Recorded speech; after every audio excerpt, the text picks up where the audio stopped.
Hello, friends. Welcome to the McCord List today. I am your talk show BFF, Rachel McCord. I'm really excited, you guys, because we have an epic show ahead for you. I'm telling you what, I love bringing together some of the most amazing people to share stories and messages of faith, fitness, financial security, being a founder, kind of all the things that you care about. We are all about helping you live life and live it to the full. I'm so glad you're here. You guys, today I am pumped because I want to talk to you about really building a life from struggle to security and finding a way to get your wealth and your finances on point. I think it is so important to feel that security. A lot of us are dreamers and passionate creatives, and we're trying to do something in the world that makes an impact, that does something special. Many of you know that I am an entrepreneur, a working mama. I started my brand, The McCord List, over a decade ago in 2013 with a purpose and a passion to help people share a message of inspiration and empowerment with the world. And we are doing that one amazing human like yourself at a time. I have put together a huge community of celebrities, influencers, creatives, entrepreneurs, authors, and coaches, and we work together to share messages that uplift you. And that's what the McCord List today is all about. That's what our guests today are all about, and that's what every show is. For me, building the McCord List and really advancing it to be what it is today as a media network, identifying and then accelerating influential voices that are making an impact in the world. What I have seen is that we are on track to help so many people around the world. If you think about it, if you struggled with anything, I personally struggled growing up in trailer parks in Georgia and really trying to find my way, dealing with anxiety, trauma, depression, all the things. What I learned along the way was that you can really change your life if you're committed to it. You have the power of life and death in your mouth, and what we speak about, we live out in our lives. So we have to do something different, and the way that we do it is we learn something new, because the thinking that got you here is not the same thinking that's going to get you out of it. So you got to get uncomfortable, okay? I'm sorry, but you got to get comfortable in the uncomfortable so that you can live the life that you were created for. So many of us, I see it every single day when I talk to all of my talent for the McCord List Media Network. So many of you, you're facing this feeling that it doesn't matter. There's already a million voices in the market. They're already saying all the things that I'm trying to say. Why does it matter? What's the point? But I'm here to remind you that you are the only person in this world with this beating heart, with these beautiful fingerprints and this voice. And the way that you perceive life, the way you've experienced life, matters greatly, and it will have a huge impact on how you live it out. So it's up to you to decide that this is your moment to take this voice that you have and use it to make an impact in the world. If you've gone through something like me, then you probably know that you have a choice. Trauma is not your fault, but it becomes your responsibility, and it gives you an opportunity to say that it stops with me. I'm not passing this on to other generations. I'm going to do something different. I'm going to make an impact in the world. I'm going to make an impact for myself, in my world, for my kids. Because I will tell you, in this life, you will have many trials and tribulations, but we have to take heart. We have to have faith.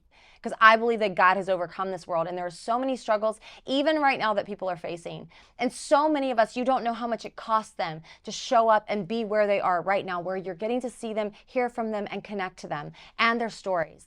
There's so many moments where we could sit here and just think, it doesn't matter what I have to say. But there is somebody right next to you who needs to hear it. And we owe it to them to help. We owe it to them to be the hero in their life. Because you are a light in this world, and you were not meant to hide that light. You're meant to take that light and put it on display and to do something special, not just for yourself, but for the people around you. Scripture says that a good man or woman saves up for her children's children. And that's what I think this is about. It's about finding the way to build a business around your passion and to be focused on how you can make an impact and a difference in your life and the lives of the people around you. And you can take that and you can share that love and light in the world. And you can show people that no matter where you've come from, but no matter what you've been through, you have a story to tell, and it matters greatly. Today's guests, you guys, are going to be incredible. I'm so excited.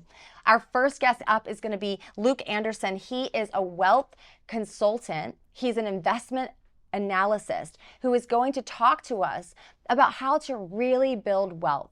Because like I said, we want to build up wealth, not just for our kids, but our kids' kids.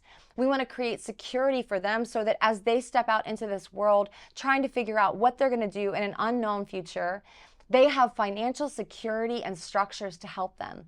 And I believe that sometimes when we talk about finances, people get real nervous. They get real nervous and we're like, oh my gosh, I don't want to talk about it. We get nervous. And the truth is that we can change our life if we're willing to get uncomfortable, if we're willing to make shifts.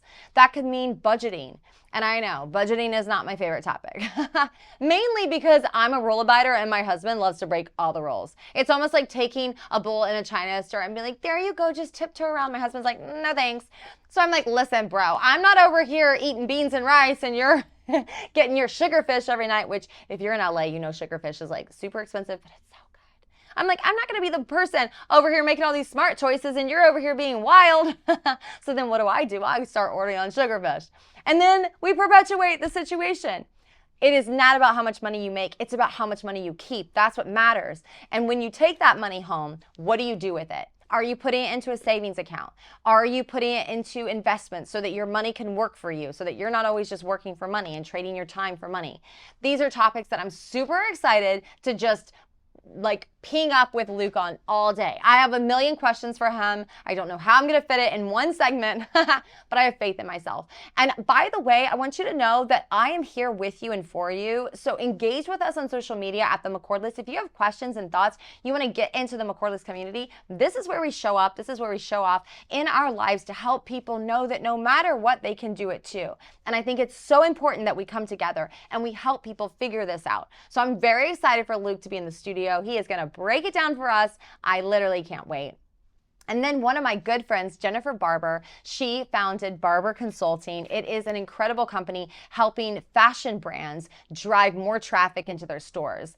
We actually connected years ago at Magic, which you might know. I used to run education and innovation at Magic. It's the largest fashion trade show in the world. We're basically about 1 million square feet of retail space inside the Las Vegas Convention Center, also in New York for Coterie and Nashville. They turn it into the coolest trade show of fashion, beauty, and wellness brands, where they help brands connect to buyers who want to put products into their stores, boutiques, and online shops.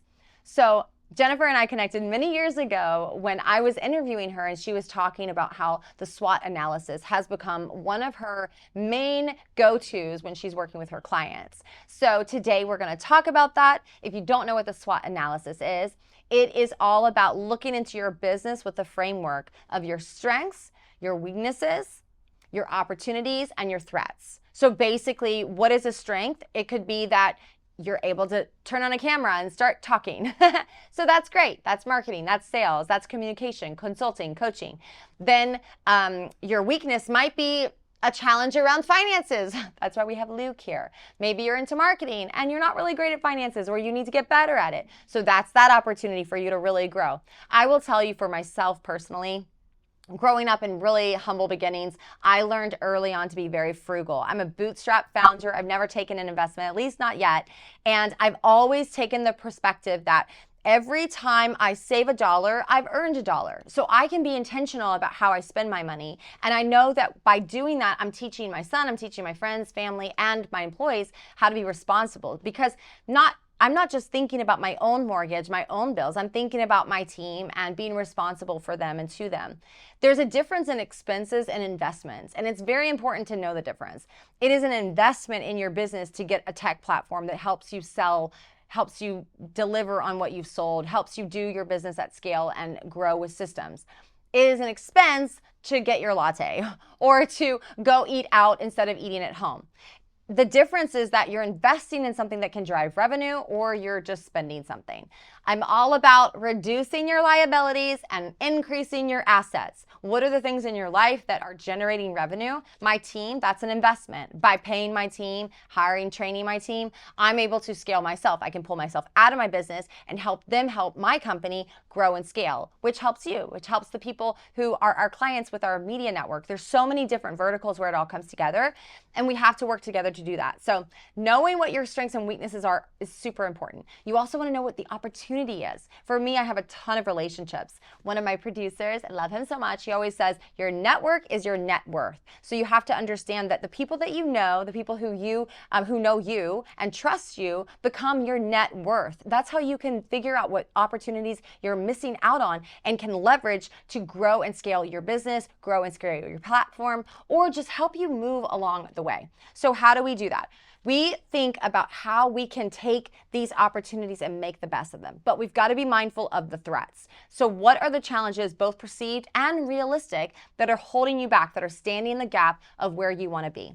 So you guys, I'm going to try something a little bit different with this episode, and I'm so excited for you to check it out because we have Krista Jameson. She works in our studio with us. She's been helping us out, doing some incredible stuff, and she has some questions about how to apply this into her own life, as I'm sure you do too. So you're not going to want to miss this episode. We're going to break down some really cool skills, tips, and tricks to help you live life and live it to the full. I'm so excited you're here. I'm Rachel McCord on the McCord List Today. We'll be right back.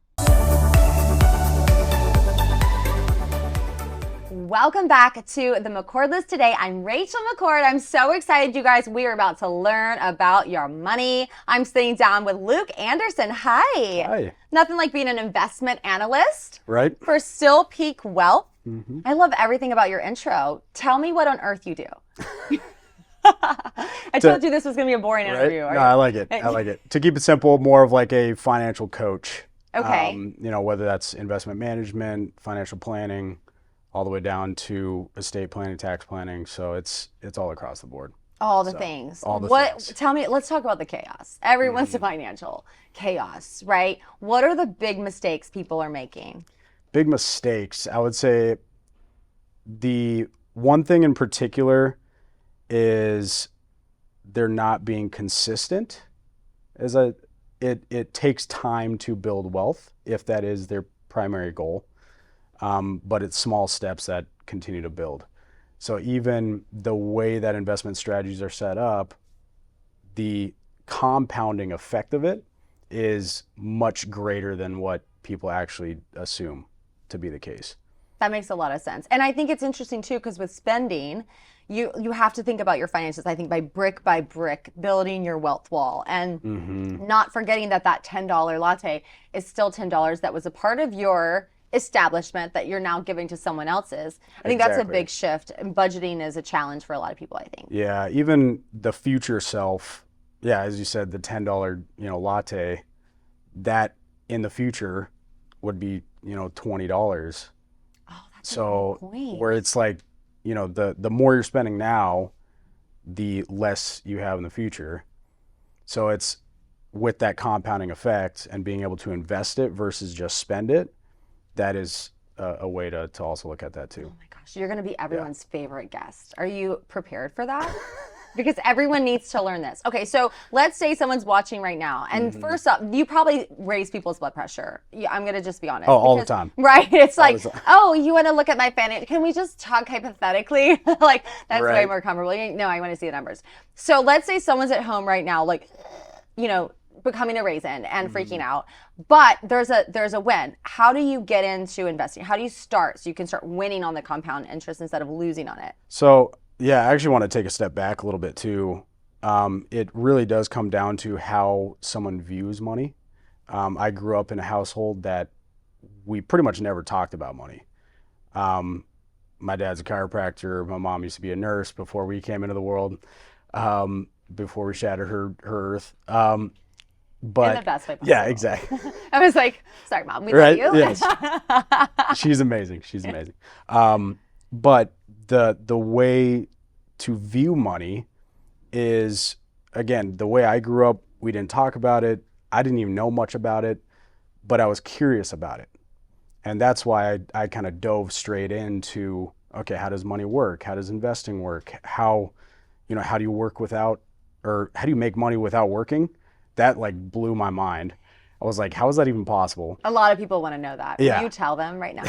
Asking for a friend. How do you make money without working? We'll get there. Okay, good. But so looking at that and viewing money as a tool and not as a good or evil, because some people do look at money as, oh, I don't want to talk about it. Let's just shove that under the rug. it's bad, it's evil, let's not do anything with it. But you can actually use the tool that God has given you and make a massive impact. And the way that you use the tool that God has given you, okay, that's how you really start to make a difference. And so being open, being comfortable with the conversations, again, it's not always going to be comfortable. I can guarantee you that. As you mentioned, a lot of blood pressure increasing with my clients. But it is something that's necessary to talk about and to discuss in detail, because not only does it affect your life, pretty much every part of your life right now, the way you're running your business, right? Money is involved, relationships, purchasing, living, breathing, eating, right? So for us to live, there has to be a discussion of dollars and finance and money, right? It sounds like it's really a relationship with money that has to be addressed before you can even get to the practical ways in which you spend it or invest it, hopefully. Exactly. Yes. So say, okay, what am I doing right now? What can I tweak mentally? And also set up an ability to take advantage of what I've been given to then make my future self even more proud of what I've done right now. So kind of like there's different steps in that journey. And you walk your clients through that journey, which is where you said it's like a coach, because you're really kind of walking them through it. I think it's very interesting because, my husband is like he's a huge personality. He's a whole lot of funness.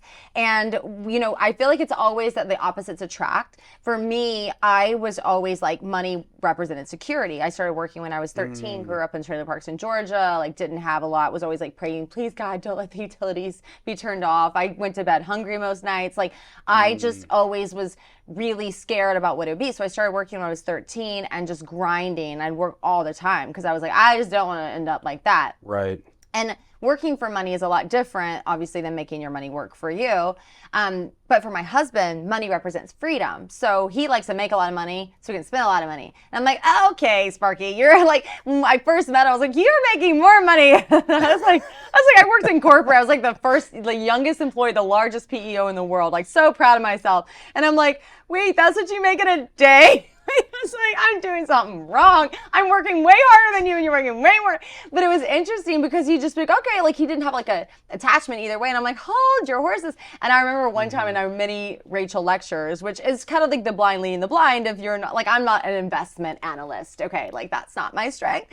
But I'm sitting there being like, I'm pretty much sure that what you're doing is incorrect, so I need to help you do it better. But it was so funny because I was talking to him. I was like, yours represents freedom. For me, it's security. And I felt God genuinely say to me, why does it represent security to you? And I was like, hold up, where are you at? And then it was like, oh my goodness, yeah, like I need to put my faith in God. So that was the beginning of me having a healthy relationship with my finances. Right. But I think that there's still areas to grow because you don't want to live in fear. You don't want to be reckless. Yeah. So I always say with my husband, right between us is the perfect person. Yeah. His name is June. Love you, baby. Well, okay. it's so funny because my wife she's an actress. And so she brings the creative side of it, and then I bring, the finance and math side of it. So are you the Debbie Downer? Is what you're saying, or? I try not to be. So. Okay, so let's say that you've worked with someone, you're helping them rethink their relationship with money, and now it's like, okay, let's make some investments. What do we do? So there's a couple things. I mean, number one, emergency savings, very important. Like you said, you don't want to be so stuck in something where you have to bring something in regards to income, or else, the whole thing just blows up. So that'd be a bad day. Build that fund, right? Emergency funds. And then from there, you can look at, number one, what is the time frame that you're looking to accomplish? So there's short-term goals, long-term goals, and then the longest term goal is, again, we all die. What? Right? Can you imagine? So I was today years old. So I'm sorry. Is it hard for you to be serious while I keep jumping in? It's great. It's great. But I feel like pretty much every single day I'm talking about death, which I feel like I'm talking about death more than probably nurses and doctors at this point. We can get you to talk to somebody. Right, please. That's good though that you're helping people prepare because you don't want to leave a whole lot for your loved ones. Right. So it comes down to, okay, what do we want to accomplish in the short term, right? That determines how aggressive you should be with an investment because you need access to those funds, liquidity. Or the long-term goals, okay, how many years are we looking at? What is the amount that we're looking to accomplish? What are the steps to get there? Okay, so then there's a different way of breaking down that investment strategy as well. And then go on to retirement, say you're not working, right? How long do we need those funds to last? Inflation, what if that stays a little bit higher? Expenses. Many people actually miscalculate how large expenses are during retirement because they're like, oh yeah, I'll have the house paid off, we'll have this, but they end up spending actually quite a bit more than what they would assume. And then later on, you're looking at medical bills, right? If something comes up, it's a lot of unknowns to prepare for. So what can you do to protect the financial plan in that aspect? And then do you want to send, some funds to your, kids, grandkids, or a charity? What does that look like? Do you want to set it up where your investments continue to send distributions to charities for eternity? Wow. It all depends on what they're looking to accomplish. So I know that's a lot of detail, and I'll probably give you more information than you needed, but just looking at each of those elements of it and say, okay, what is a way to make this as most fruitful as possible? So short-term, long-term, and again, retirement and death. Wow, that's so interesting. So it sounds like we all need to call you and we need some help. We are lost and we need help. I would say, unfortunately, even I'd never read storybooks. I actually hated storybooks. So I was so obsessed with learning about money, I would read these finance books. Wow. And so, like how old? We're talking 6, 7 years old. I would just start diving into 6 and 7 years old. No kidding. Okay. How? Yeah. I knew. Someone do the math. How behind am I? I knew exactly what I wanted to get into at a very young age, which I feel very blessed. Yes. Because not a lot of people have the ability to do that, but use that knowledge. But the unfortunate part is most kids do not have the access or ability to learn everything about money and finance. So it's definitely needed. I'm going to need your card. Okay.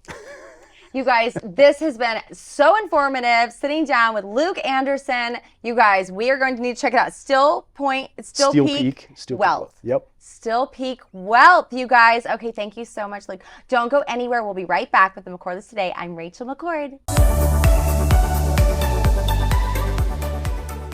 Welcome back to the McCord List Today. I'm Rachel McCord, your talk show bestie, sitting down with one of my besties, Jennifer Barber. Hi. Hi. Oh my gosh, I'm so excited. You have been crushing it with Barber Consulting. Oh, you're so You've been doing all the things. We met a million years ago at Magic.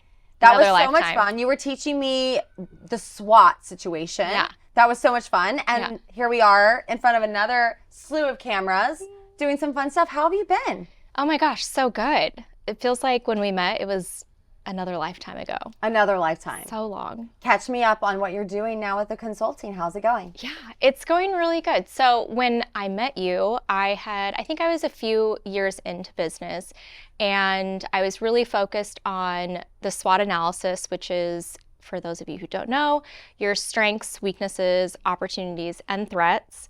And so can you give us examples of these things? So your strengths are going to be things that make you stand out. You're like really good at. Is your strength, like in a fashion sense? Absolutely. And then weaknesses are going to be things that you can improve on. So something that, maybe it's a slow ship time for a brand that ships to customers. Maybe it's not enough product variation in sizing availability or whatever it might be. Your opportunities are going to be things that within your control that you can implement and work on and fix and improve in some way. And then your threats are going to be things outside of your control. So think the pandemic, when that happened, that was outside of our control. It impacted everyone in so many different ways. So different shipping rates or like importing, exporting, things like that, those are outside your control. So those are going to be threats that threaten your business in some way, shape, or form. So I always loved studying the analogy, and it always spoke to me. So I loved doing that, and I really focused on the marketing side of that. Fast forward now, we just hit our 8-year anniversary, which is very exciting. That's huge. And I've pivoted the business model to purely focus on helping retail brands with driving traffic to the store. What I've learned over my 20 years of experience in the industry, which is crazy to think about, is that every retail store struggles with driving traffic to the store. It's a pain point. It's something that very few brands don't have to worry about. And I realized that I could take my SWOT analysis, my 20 years of experience in the retail industry, all of the marketing I've done for other brands and companies, and I could kind of roll it all into one and really help these brands stand out in a unique way through some partnerships and maybe some brand activations in the store, through like deepening their community that they already have that's existing, and how can you offer something that really shows them you care about them and connects them with the brand further. That's awesome. What made you decide to focus in on fashion specifically? I love it. Yeah? Just I be love where it. your passion is. Yeah. There's one piece of advice that I've heard my whole life, and it's, if you are passionate about what you do or love what you do, you'll never work a day in your life. And I always have been like in the back of my mind, I love fashion. It's what I'm most passionate about. And so I've always tried to find ways to like stay tied to that because it brings joy to me and I love doing it. And then, it comes through in my work. That's amazing. I wonder how all of the ever-changing situations with manufacturing and other brands popping up impacts your customers and clients and how you help them navigate that. Yeah, I mean, it's kind of like social media and marketing. It's ever changing. The landscape is never the same. So I think it's always just staying on top of what is going on. And right now, there's a lot in limbo right now with tariffs and brands that have been manufacturing in other countries trying to find alternatives that would lower that cost so the consumer isn't impacted so much. So it is interesting because it's always changing, but just trying to stay on the forefront so that you can be proactive rather than reactive when it hits the industry or the market, and then you're not like trying to play catch up and scramble and save face. Like you can be a part of the turning tide and really like stay on top of it. That makes perfect sense. Okay, shifting back to the marketing and sales that you focus on, what do you feel like are some of the biggest mistakes some of your fashion clients are doing when it comes to driving sales and traffic to their stores? Yeah, I think a lot of some of the top things I notice are the idea that if you run a sale or a promotion, that will bring traffic in, and it might, but it's not a guaranteed. And what we're learning more and more as more research studies come out and case studies about brands and the way consumers buy and their thought process is that they're buying from brands they feel connected to. So it's no longer like, oh, that's, a great price point and I love the item. There's so many options for consumers now. There's hundreds of black belts available. So what's going to make the customer buy your black belt? It's going to be because they like the brand's story. They like that you're sharing insight into what makes your brand unique or your sourcing processes or whatever it might be. So the idea is that brands can really lean into what makes them unique and share that.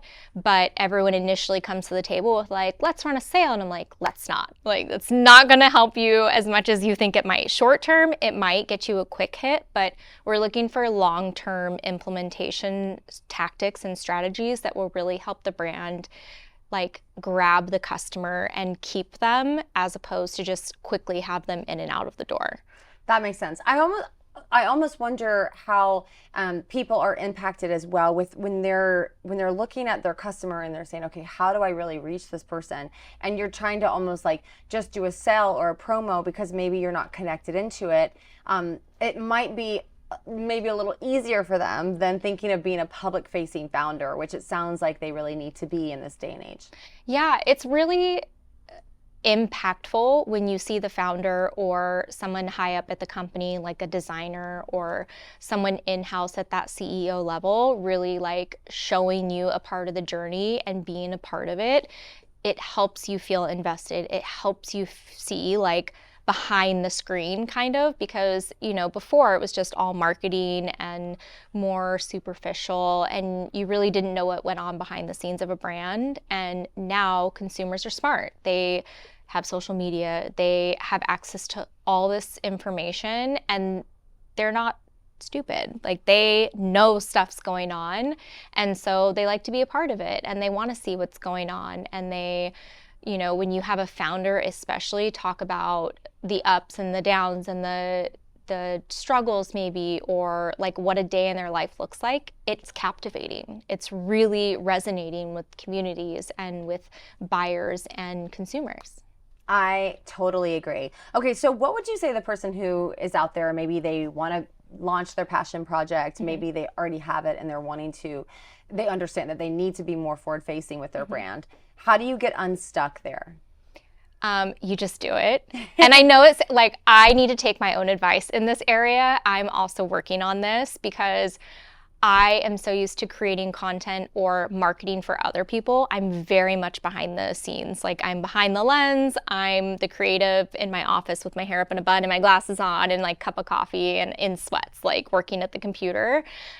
So I think step one is just to start doing it, and it's okay if it's not perfect. We are fortunately moving away from this concept of everything is pristine and like polished. We're moving into a direction with marketing that's really raw and feels very real. So even if it's just a story where you're like jumping on and you're like, hi, I'm the founder of this new swimwear brand. I am launching it, or I'm really proud of it because of XYZ, and I want to help contribute to XYZ, and I'm just showing up on here to share my story with you guys. That's going to capture more people than if you just put together something polished and you're like, hi, this is my new spring collection. Like, it's just, it's a little different. Consumers are different these days. That makes so much sense. I feel like when I work with people who want their own shows, it's this interesting space where a lot of them know they're supposed to. It's almost like they feel something calling them to do it. And so part of my job is like encouraging. I'm always like, shut up and shoot, just do it, because I think so many of us want to be perfect. We want to get it all together. And it's all this pressure to do that. But at the end of the day, the best thing you can ever create is what you have the moment to create right now. And I think that if we wait for the thing to be perfect, it never gets there, since perfectionism is impossible. So it's almost like we're always waiting for something that's never going to actually happen. So then why don't we just do it? Because that has a more urgent and realistic landing page. Yeah, absolutely. And then the idea too is, once you just do it, even if it's awful to your own taste, it might resonate with someone, and then you've gotten it out, and then you feel a little more confidence because you did it. And then it's like, okay, next time you watch it, you kind of like break it down like they do in sports. You know how they watch their tapes and they're like, okay, next time you need to do this. You do the same thing for yourself. So you watch it, you take your mental notes, and then you change what you want to change, and then you do it again. And then you build that confidence, and it's like muscle memory. So you keep building your confidence and you keep working on it. And then, 6 months later, you've been doing this little by little. And if you watch the two compared to each other, it's so much growth. It's amazing. Oh my gosh, I love it. Okay, we'll be right back right after this. Don't go anywhere on the McCord List Today. I'm Rachel McCord. Welcome back to the McCord List Today. I'm Rachel McCord, and you guys, if you know me by now, you know I'm all about trying something brand new. Fortunately, my producer didn't mind. We are now in the studio, all three of us. Krista Jameson is here. She's joined us because we are about to do would you call it a lightning segment? A lightning segment. Let's go. Yeah, let's go. So we are going to hear, first off, what's your elevator pitch? Then what's your end goal? And then Jennifer and I are going to brainstorm on what you need to do through the SWOT analysis. Yes. To crush it. Are you ready for this? I'm ready. My heart's not pounding at all. Not at all. Okay. Let's go. You've What's got your elevator pitch? Okay, well, my name is Krista Jameson, and I'm an actress. I'm a producer, and I want to intersect faith and the entertainment industry, the creative arts, and really make it excellent. Sometimes, in my experience, I used to do acting and a lot of like theater production and film without my identity rooted and in my faith, and that was a train wreck. I went through a lot of trauma, a lot of casting, just fails with just not knowing my identity. So it's really important for me now on the other side, where I've spent so much time healing and knowing who I am, to then step back into those creative roles, whether I'm on stage or behind the scenes, but do it excellent. So where it's like before, we were doing it like without rooted in who we are. And now I'm seeing sometimes with faith-based, it's not as excellent. So I do social media for different like brands, a lot of faith-based brands. And then I also love to talk, love to like lead people through just like passionate conversations. So yeah, my end goal would be to have a show that is recognized for vulnerability and humility, but also tied in with like acting coaching and training and production, and scale that. Yeah. All right. Okay, let's start with your strengths. So number one, I think you're very well spoken and you definitely know how to connect with people very quickly. That's really good. You're also really great at producing. Like I've seen you pre-produce segments and really ask the right questions and get connected in. Thank You make people feel at ease. I think especially in the faith industry, like being able to like pray for them and help them and support them and just kind of stand in the gap for them, I think is a really important piece of it. Do you have anything to add? No, I think that sounds wonderful. I'm just meeting you, and of course, Yes. Rachel knows you well, so she's got a little bit more of a beat. But I would say strengths are always things that you feel you do really well, and or others recognize that you do really well. So it sounds like you are really rooted in what your strengths are, which is always the perfect starting point. I love that. Okay, what do you feel like your weaknesses are? I would say my weaknesses are, I'm kind of a yes girl. It's kind of crazy to think about because I'm so strong in my convictions, and I'm like this like fiery Latina. I'm like not taking anything from people, but I'm very relational. So I'm very motivated by like, how can I help this person? What are their needs?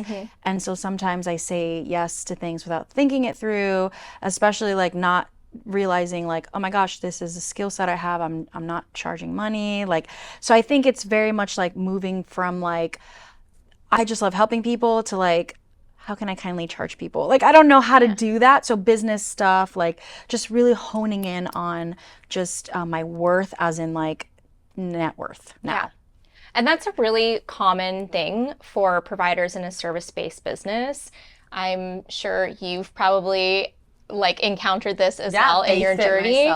And when you're starting out or you're building, it's like this pull and it's like a give and take kind of thing. Like, where do I start? Like, so I think one of the things that I've done and I know others do that helps is you have some sort of boundary. So I'll give a 15-minute consultation, and then anything after that would be my hourly rate, or, you know, whatever it might be, or I can do a complimentary consultation. And then if it's something you're interested in, we can book services. So really kind of doing both. Like, you're able to give, which is part of who you are, and you're able to help and show them why you're valuable.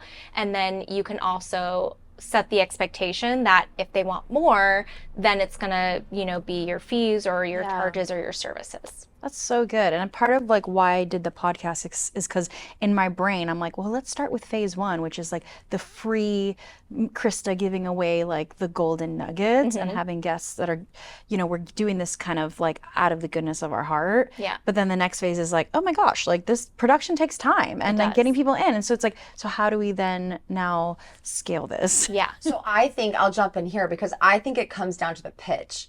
A lot of people do great sales and biz dev, but they never get to the pitch. Do you see this all the time? It's like, wait a minute, but you got to actually give them the opportunity. But I know what it's like to feel, especially in the faith world, like, how do I charge for ministry? Drew Hammer says, the gospel is free, but ministry is expensive. So I think if you hold on to that, that could be helpful. I think the opportunity in that, in my opinion, is for you to have your packages set and ready to rock, like have them on Stripe where you can just sign up and do it. And don't make the call be a heavy pitch. Like, let the call be about you loving them and seeing them and doing all the things you love to do. And they'll be like, oh my gosh, dude, I would love to work with you. I feel like we could really crush this. You've got an amazing voice. I want to see that happen. I'm working with a couple people doing this right now. And let me just send you over some stuff. Take a peek at it. And, should we reconnect maybe next Tuesday? See you next Tuesday. I did not mean that. See you on Wednesday. But have that time. So send it over. Let your email be the bad guy if it feels uncomfortable to provide that. Is that a good thought? So good. We're doing so great. We're 6 minutes in, you guys, and we've only got one more to Wow. go. Okay. Whew. And then the threat. Let's talk about the threats. You jump in with that, Jennifer. So I would say threats are going to be things that are like your competitors. Who else is in this space? Podcasts are like, there's a lot of them. Who needs another podcast? Right? The person who needs to hear your story that you were created to share. Exactly. Yes, 100%. I think it's really easy to be like, oh, do we need another person doing this? But the answer is yes. If it's on your heart, it's for a reason. And I think that's one of the things that I've leaned into and I encourage others to lean into is if it's on your heart, he's put it there. And it's really important to honor that and not brush it to the side. So where there's a will, there's a way. Yeah. So thinking about things that are, perceived threats count too. So even just overcoming that mindset hurdle of, oh, I've got competitors in this space, like that's okay. You have a needs voice. Another voice. That's a threat that's perceived. That's a great point. I love that you just said that. Thank you. Yeah. Yeah. And it's also kind of like that imposter syndrome. Yeah. Also, it's like, oh, am I really this gifted? Do I really have value to add? And that's where like that enemy voice in your head. And it's like, I have done so much work to overcome that. But sometimes when you're stepping into a new space, even like this week and even with Rachel, it's like, oh no, like God's put me here for a reason. And the things that I find I just do it naturally. Others are like, wow, can you come and help? We'll pay you. Like, and I'm like, oh, wow. And the Lord's like, receive. So it's kind of interesting that the very thing that's a threat is often like almost like this invitation to like lean in for me. So you brought up the spiritual side, so let's go ahead and punch that in the face right now. The enemy would not try to stop you from walking down the wrong road. So if you feel self-doubt, you feel shame, you feel fear, you're probably walking down the correct road because God doesn't speak through that. So true. So what you need to do is like punch it in the face and just be like, well, you know what? I'm not going to teach you that because we train people how to treat us, right? You mentioned boundaries, Jennifer. 100%. Like if you come at me and I back down, then if you're a mean person, you're probably going to come at someone again because you're going to think, oh, I can get what I want like this. Yeah. But if you come at me and I come back at you, you're probably not going to do it again. And quite frankly, that's probably what I'm going to do. Right? So I think the main thing is like understanding that is a real threat, is a threat against your voice, your message, and your purpose in this world. But God created you with these fingerprints for a reason. You're the only person with that message. And you've probably heard this message from other people. Everything we're saying is, it's not new under the sun, right? Yeah. But it's different today. Yeah. So why is it different? She's saying it, I'm saying it. It's also the timing. It's the right moment for you to hear it. People change when the pain of staying the same becomes bigger than the pain of changing. So good. So you're probably in a place where it's painful not to change. So God wants you to sit here in this seat right now and have this moment. It was pre-scheduled. She and I have been trying to make this happen a long time. you happen to be here. I think God's wanting to give you this gift because you're his baby girl and he loves you. And he has a call and a plan for your life. He's put these gifts into your life, but you're also anointed. So you have to understand that, like, you have a job to do. I was talking to someone about this today. Like, if you're a doctor and you're on an airplane and someone's having a cardiac event, are you going to be like, well, you know what? There's probably another doctor here, honestly. No, you're going to jump up out of your seat. You're going to help that person because it is our responsibility when we know that there is a problem that we can solve and God put us there in the moment and we feel moved, right? Jesus said, I only do what the Father tells me. So I'm not saying every fight is yours, but if you're the only doctor on the plane, you need to do it. And guess what? You might be the only light on that hill, the only light in that room. So where light is, darkness cannot be, and you need to be in that spot. All right, bring us home, Jennifer. That's good. I'm about to get all teary. Thank you. Teary. That would be how I know. I always know it's good when they cry. Oh my gosh. I'm not trying to make Hope you your cry. mascara is waterproof. The mascara that I just put on. So I think one of the things I love about doing this exercise is you get a very well-rounded picture of where you stand because you're analyzing the like not so pretty things, like your weaknesses. No one's like coming out of the gate and they're like, oh, I'm not great at this. Like we're all talking about the things we're good at and what makes us feel good. So by doing this exercise, you get to understand more about where you're actually positioned. And then you get to use all these things and kind of like create a game plan. So Rachel mentioned earlier that she likes to think big picture and then like work backwards. So that's also a really great place for you. So you gotta like kind of take all this information in, sit with it, and then really think about what resonated most with you, and then use that to help you create a game plan for moving towards that big picture goal. Krista, you crushed it. Jennifer, thank you so much. Yes. Barber Consulting in the house. Okay, you guys, and remember, it's easier to steer a ship when it's already moving, so just get moving. Thank you so much for tuning in. That is our show, The McCords Today. I'm Rachel McCord, and I will see you next time.